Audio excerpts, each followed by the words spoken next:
آپ نے قبلہ ضیاء الامت جسٹس پیر محمد کرم شاہ الازہری رحمہ اللہ کا جو اس پہ نقطہ نظر تھا یا آپ کا رویہ کیا تھا، اس کے بارے میں کچھ ارشاد جی فرمائیں گے؟ وہ بھی میں عرض کرتا ہوں، اور میں یہاں پر ایک بڑی اہم بات کہنا جی چاہتا ہوں کہ نعت کی تربیت کے حوالے سے آپ نے جی بات کی تھی شروع جی میں. جی تو اس میں ایک چیز ہے کہ جیسے میں نے پہلے بھی استاد محترم قبلہ خواجہ پیر محمد بشیر الدین صاحب دامت برکاتہ آپ جی کا ذکر کیا، کیونکہ میری ابتدا جو دینی تعلیم کی ہوئی ہے وہ انہی سے ہوئی ہے. جی اور جو کہتے ہیں نا بنیاد رکھنا اور احساس اور یہ ساری چیزیں دین کا فہم دینا، ایک تربیت کر کے لے جانا، کیونکہ ایک بندہ جب اسکول کے ماحول سے مدرسے کے ماحول میں آتا ہے تو بہت چیزیں مختلف ہوتی ہیں. بالکل ایسے تو وہ ایک جو دین کی تربیت کی جاتی ہے دینی لحاظ سے، تو وہاں پر ایک نعت کی تربیت بھی ہوئی.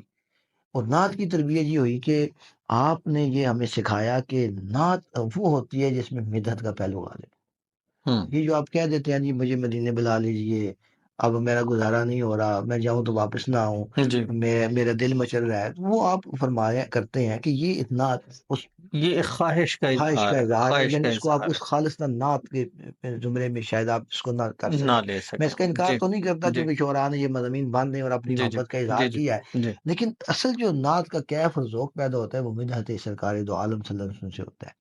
تو ایک تو بات یہ ہے کہ یہ تربیت نعت میں بہت عمدہ چیز ہے ہوں کہ آپ سیرت کے مضامین کو لائیں اور اپنی طرف سے اپنی وسعت کے مطابق مدد کریں.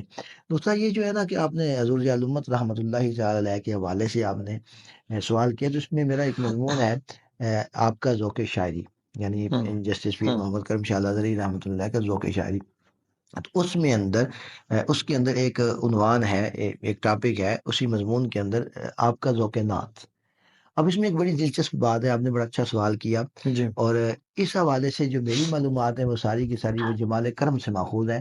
اور جی قبلہ استاد محترم استاد العلماء حافظ احمد بخش صاحب دامت اچھا برکاتہ اچھا ملال، ماشاء اللہ. کہ انہوں نے جو جمال کرم لکھی ہے، آپ کی زندگی کے مختلف پہلوؤں کو آپ نے جمع کر دیا. ایک مستند دستاویز ہمارے پاس موجود ہے.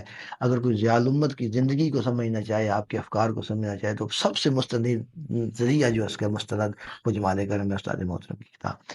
تو اس میں آپ نے ایک جگہ پہ یہ اس آپ کے نعتیہ ذوق کے حوالے سے کچھ واقعات لکھے ہیں ہوں اور کچھ باتیں لکھی ہیں. تو اس میں جو مجھے چیز محسوس ہوئی جو میں نے وہاں سے اخذ کی ہے وہ یہ ہے کہ ایک ہے تصور محبوب.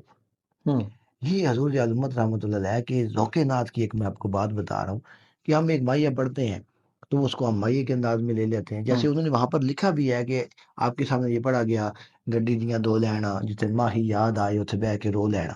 ہوں تو آپ واقعتاً رونا شروع ہو گئے.